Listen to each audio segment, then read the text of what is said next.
Hello दोस्तों, आप सभी का मेरे YouTube चैनल श्याम सर। आज हम मुस्लिम आक्रमण जो भारत में हुए थे उसके बारे में डिटेल से पढ़ेंगे। यहाँ से एग्जाम में एक प्रश्न या दो प्रश्न हर एग्जाम में देखने को मिलता है। पहले हम मैप से जानेंगे कि किस तरह भारत में मुस्लिमों का आक्रमण हुआ, किस तरह भारत में वह आए और किस तरह उन्होंने पहले यहाँ से धन प्राप्त किया और बाद में जो है यहाँ के क्षेत्र पर अधिकार किया। डिटेल में जानेंगे। आपको वीडियो लास्ट तक देखना है, मेरे साथ बने रहना है ताकि आपको इसका लाभ मिले। चलिए पहले एक छोटा सा मैप बना लेते हैं ताकि हम आपको सही ढंग से जानकारी दे सकें। एक भारत का हम मैप बना लिए। अब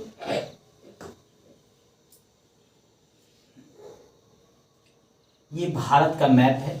बनाना कठिन नहीं है, थोड़ा सा प्रैक्टिस करेंगे तो आराम से बना लेंगे। ये भारत है, इसके बगल में ये पाकिस्तान है और इसके बगल में ये जो है अफगानिस्तान है। अब जो अफगानिस्तान है, पाकिस्तान है, इसी में सिंध प्रांत, ठीक है, और सिंध प्रांत में ही यहाँ पर सबसे पहले मुसलमानों का आक्रमण हुआ था इस तरफ से, यानी मध्य एशिया से सबसे पहले मोहम्मद बिन कासिम भारत में आया था और उसने सबसे पहले सिंध पर आक्रमण किया और यहाँ का शासक दाहिर था और उसको हराया और फिर उससे जो है बहुत सारा धन प्राप्त किया। क्या प्राप्त किया? धन प्राप्त किया। यानी सबसे पहले भारत पर आक्रमण मोहम्मद बिन कासिम द्वारा 712 ईस्वी में हुआ। भारत पर आक्रमण, ठीक है। और मोहम्मद बिन कासिम ने कहां आक्रमण किया? इसने आक्रमण किया सिंध पर। ये वाला जो क्षेत्र है यह सिंध है और इसी पर सबसे पहले आक्रमण किया और सिंध का शासक दाहिर था, जिसको मोहम्मद बिन कासिम ने दाहिर को हराया और हराने के बाद जो है दाहिर से बहुत सारा धन प्राप्त किया। यानी मोहम्मद बिन कासिम ने क्या किया? धन प्राप्त किया। इसके अलावा इसने जजिया कर भी लगाया सिंध में। जजिया कर इसने लगाया। जजिया कर कहते थे कि जो गैर मुस्लिम होता था उससे एक प्रकार का धार्मिक कर लिया जाता था, उसी को कहा जाता था जजिया। और दाहिर को हराने के बाद उसके क्षेत्र में इसने जजिया कर लगाया। कहा कि सभी लोग जो है ये गैर धार्मिक कर जो है वह हमको देंगे। तो पहला मुस्लिम जो आक्रमण हुआ था मोहम्मद बिन कासिम में, उसका ये प्रभाव रहा। और इसके बाद जो है इस आक्रमण में इसको बौद्ध भिक्षुओं ने सहयोग किया था। बौद्ध भिक्षु ने सहयोग किया। इस जो प्रथम आक्रमण हुआ था मुस्लिम का, उस आक्रमण में जो है बौद्ध भिक्षुओं ने सहयोग किया। यह इतिहासकारों का मानना है, कहना है कि बौद्ध और ब्राह्मण दोनों के बीच टकराव चलता था। क्योंकि ब्राह्मण धर्म में भी कुछ सुधार हुआ जिसको हिंदू धर्म कहते हैं, और तेजी से ब्राह्मण धर्म जो है भारत में फैलने लगा और बौद्ध धर्म में कुछ कुरीतियां आ गया जिसके कारण बौद्ध धर्म और जैन धर्म का तेजी से ह्रास होने लगा। तो वैसी स्थिति में बौद्ध धर्म के जो बौद्धिस्ट वो चाहते थे कि यहाँ पे दूसरे धर्म वाले आए और फिर जो है ब्राह्मण धर्म का जो प्रगति है वह रुक जाए। तो इस कारण जो है बौद्ध भिक्षुओं ने उनका सहयोग दिया, यानी मोहम्मद बिन कासिम का सहयोग दिया, यह इतिहासकारों का मानना है। लेकिन सभी इतिहासकार इस पर सहमत नहीं है। लेकिन यह कहा जाता है कि बौद्ध भिक्षुओं का सहयोग मोहम्मद बिन कासिम का रहा, जिसके कारण दाहिर हार गया, क्योंकि दाहिर को माना जाता है कि यह एक हिंदू था, और फिर उससे जो है जजिया कर लिया गया, उससे बहुत सारे धन लिए गए, और फिर मोहम्मद बिन कासिम लौट गया। दूसरा जो है भारत पर आक्रमण जो है, दूसरा आक्रमण मोहम्मद गजनवी का हुआ है। महमूद गजनवी का भारत पर दूसरा आक्रमण। अब मोहम्मद गजनवी जो है, यह भी भारत में धन लूटने के इरादे से आया था, और इसने सबसे पहले हिंदू वंश के शासक जयपाल थे, जिनका पंजाब का क्षेत्र था, उसको हराया और फिर उससे धन प्राप्त किया। यानी अब जो है यह जो क्षेत्र है, बढ़ते बढ़ते ये वाला क्षेत्र हो गया पूरा। यानी इसने हिंदू शाही वंश जयपाल को हराया और उससे बहुत सारा धन प्राप्त किया, ठीक है। अगला जो आक्रमण इसका हुआ भारत में, काफी विनाशक कहा जा सकता है। उसके बाद इसने बार बार भारत पे आक्रमण करता रहा। लगभग 17 बार भारत पर इसने आक्रमण किया है और भारत को लूटा है, महमूद गजनवी। और कहा जाता है कि हर बार यह आक्रमण में कुछ क्षेत्र का विस्तार करता था और कुछ धन लेता था। सोमनाथ मंदिर पर इसने 1025 में आक्रमण किया और बहुत सारा धन प्राप्त किया। 1025 में सोमनाथ मंदिर को लूटा। ये सोमनाथ मंदिर ये गुजरात में पड़ता था, और कहा जाता है कि यहां तक आकर इसमें आक्रमण किया महमूद गजनवी ने, और सोमनाथ मंदिर से बहुत सारा इसने धन प्राप्त किया। इसमें बहुत सारे ब्राह्मण मारे गए, बहुत सारे ऐसे लोग मारे गए जिनकी कोई गलती नहीं था। निर्मम इसने हत्याएं किया, घर बार से धन दौलत लूटा, और इसे रोकने वाला कोई नहीं था। मतलब जो उस समय हिंदू शाही थे, राजा राजवाड़े, वह देखते रह गए और यह लूट कर चला गया।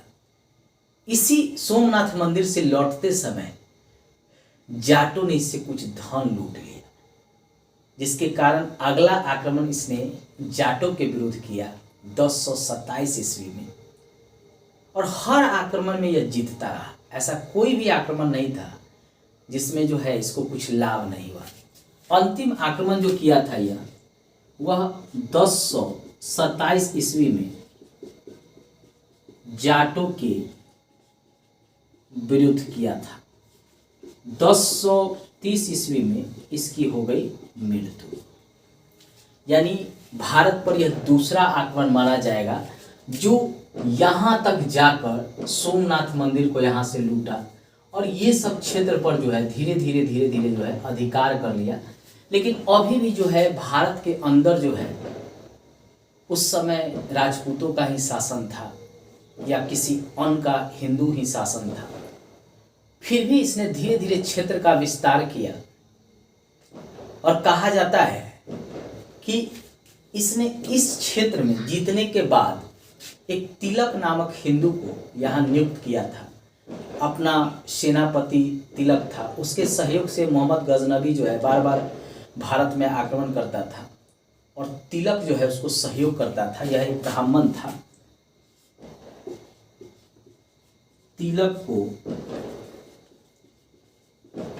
जीते गए क्षेत्र सौंपा। कहाँ? भारत में। अब यहां से बार बार प्रश्न पूछता है, इसलिए हमको यह भी जानना है कि प्रश्न किस तरह से पूछे जाएंगे। तो देखिए, सबसे पहले तो पूछता है कि भारत पर किसने जो है सबसे पहले आक्रमण किया था। तो मोहम्मद बिन कासिम किया था। तो यही सबसे ज्यादा पूछता है। कब किया था? तो 712 ईस्वी में किया था। ये भी आता है, यानी ये बहुत इंपॉर्टेंट है। किसके विरुद्ध किया था? तो दाहिर के विरुद्ध किया था, जिसमें क्या हुआ था? तो दाहिर की हार हो गई थी। क्या प्राप्त हुआ था इसको? तो धन प्राप्त हुआ था। दाहिर का क्षेत्र कहाँ था? तो सिंध में था। ये सब आपको याद रखना है। सबसे पहले भारत में कब जजिया लागू हुआ था? तो सिंध में ही जो दाहिर का क्षेत्र था वहीं सबसे पहले जजिया कर लागू हुआ था। किसने सहयोग किया था? तो बौद्ध भिक्षुओं ने किया था। ये बार बार आता है। अब अगला प्रश्न है, महमूद गजनवी भारत पर कितने बार आक्रमण किया? तो 17 बार आक्रमण किया। पहला आक्रमण हिंदू शाही वंश के जयपाल के विरुद्ध हुआ। ये कई बार पूछता है और जयपाल हार गया। अन्य जो इधर हिंदू शासक थे उन्होंने जयपाल को सहयोग नहीं किया, जिसके कारण बेचारा हार गया। इसीलिए कहते हैं ना, एकता में बल होता है। अगर आप एकत्रित रूप से नहीं रहेंगे, अलग अलग रहेंगे, तो आपको कोई भी तोड़ देगा। जैसे 5 भाई है, अगर पांचों संयुक्त रहता है परिवार में, तो उस परिवार को कोई जल्दी नहीं हरा पाता है। लेकिन पांचों भाई में मतभेद रहता है तो उसको आराम से तोड़ा जा सकता है, हराया जा सकता है। वही हाल यहाँ हुआ। सारे हिंदू शाही जितने भी राजा महाराजा थे देख रहे थे, और इधर जो है आकर हरा कर चला गया धन लूट कर। उसके बाद सबसे चर्चित जो महमूद गजनवी का आगमन था वह सोमनाथ मंदिर पर था। कई बार ईस्वी सन पूछता है, कब हुआ था, कहाँ हुआ था? तो सोमनाथ। क्या प्राप्त किया था? तो धन प्राप्त किया था। और अंतिम जो है जाटों के विरुद्ध हुआ था। ये क्वेश्चन आपसे इस तरह पूछता है। लास्ट में हम क्वेश्चन फॉर्म में भी देखेंगे, तो कहाँ कहाँ से क्वेश्चन उठता है यह भी आप पढ़ते समय जानिए। आपको ये ध्यान रखना होगा। एक बार आप स्क्रीनशॉट ले लीजिए, फिर हम आगे चलते हैं। अगला आक्रमण जो है मोहम्मद गोरी का होगा। मोहम्मद गोरी भी जो है वह भी कहा जाता है कि भारत पर कई अभियान किया था, लेकिन उसको अंतिम में सफलता मिला था। सबसे पहले जो है वह मुल्तान में आक्रमण किया था। मुल्तान में एक कबायली जनजाति था, यानी इस क्षेत्र में, और यहाँ से उसने धन प्राप्त किया था। उसके बाद मुल्तान के बाद उसने दूसरा आक्रमण गुजरात पर किया था 1178 ईस्वी में भीम द्वितीय के विरुद्ध, और उसमें हार हो गई थी। मोहम्मद गोरी ने 1178 ईस्वी में गुजरात के शासक भीम द्वितीय के विरुद्ध अभियान किया, जिसमें उसकी हार हो गई। आया था गुजरात जीतने। ये गुजरात का क्षेत्र है। यहाँ पे शासक था भीम द्वितीय। उसने जो है इसको आसानी से हरा दिया, क्योंकि वह तैयार बैठा हुआ था, वह भी शक्तिशाली था, और कहा जाता है कि इस युद्ध में गोरी को बुरी तरह से पराजित किया। चाहता तो भीम द्वितीय मार देता, लेकिन इसको जिंदा छोड़ दिया। और उसी का फायदा था कि ये बार बार भारत पर आक्रमण किया और बाद में भारत के क्षेत्रों को भी जीत लिया। दूसरा आक्रमण जो है इसका भारत पर होता है पृथ्वीराज चौहान के विरुद्ध। पृथ्वीराज चौहान के विरुद्ध 1191 में तराइन में, जहां गोरी की हार होती है। प्रथम जो 1191 में तराइन का युद्ध हुआ था, उसमें पृथ्वीराज चौहान जो है गोरी को बुरी तरह हराता है। लेकिन वही राजपूतों में होता है कि हम भागते हुए को मार नहीं सकते हैं। गोरी भाग रहा था, पृथ्वीराज चौहान जो है कहा नहीं अभी तो भाग रहा है, इसको नहीं मारेंगे, हमसे लड़ेगा तभी ना मारेंगे, और यही उससे भूल हो गई। और जिसके कारण जो है फिर वह गोरी आया और उसके बाद पृथ्वीराज चौहान को हराया भी और उसकी हत्या भी कर दिया। यानी तराइन का द्वितीय युद्ध 1192 ईस्वी में, जिसमें गोरी जीता,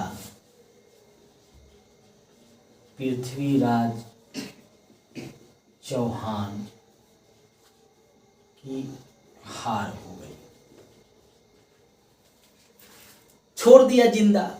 अब सीधी सी बात है कि दोबारा वो पूरे शक्ति से आया और उसके बाद जो है पृथ्वीराज चौहान को हराया, और फिर उस युद्ध के बाद तराइन के द्वितीय युद्ध के बाद उसकी हत्या कर दिया पृथ्वीराज चौहान ने। कहा जाता है कि मौका मिला था पृथ्वीराज चौहान को कि तुम मेरी अधीनता स्वीकार करो, लेकिन राजपूतों में एक गुण होता है कि अधीनता नहीं स्वीकार करेंगे, भले ही वो मरना पसंद करेंगे। तो पृथ्वीराज मरना पसंद किया, लेकिन गोरी की अधीनता स्वीकार नहीं किया। अगला युद्ध जो है वह गढ़वाल शासक जो है जयचंद्र के विरुद्ध होगा, चंदेरी का युद्ध। 1194 ईस्वी में चंदेरी का युद्ध, जिसमें गोरी जीता, जयचंद हारा। कहा जाता है कि पृथ्वीराज चौहान का ये क्षेत्र था राजस्थान में, और ये था गढ़वाल शासक जयचंद्र का, और ये था पृथ्वीराज चौहान का।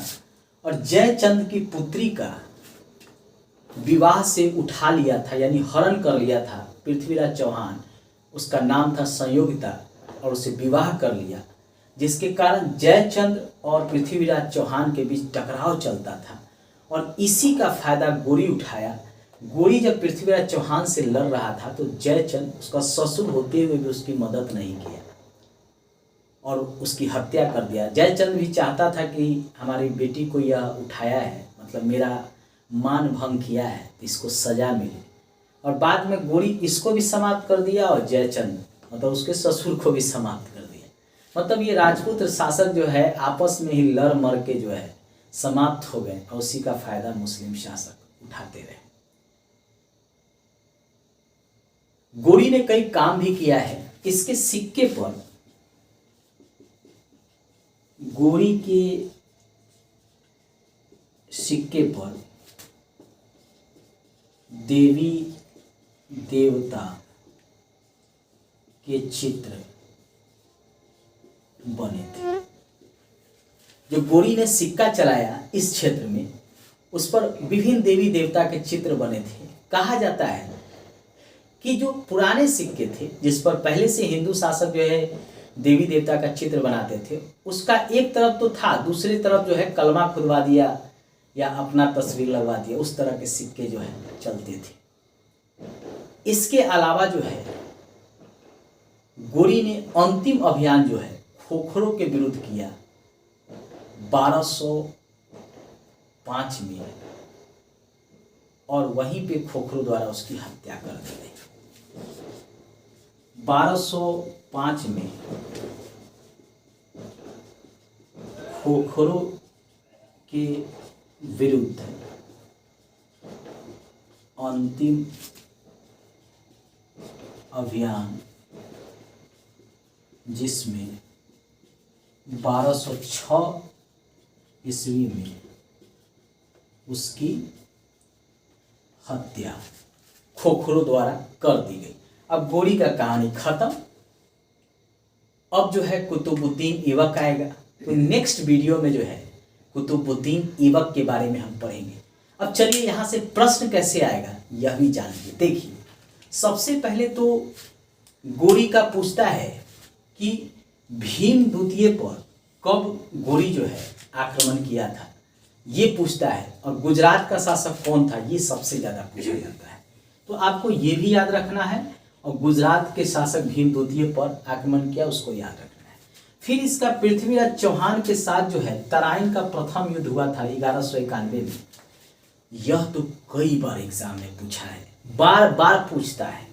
तराइन का प्रथम युद्ध कब हुआ, किसके साथ हुआ, किसने जीता, कई बार पूछा है, ये भी आई है। उसके बाद तराइन का द्वितीय युद्ध कब हुआ, किसके साथ हुआ, कौन जीता, कौन हारा, ये भी कई बार पूछता है।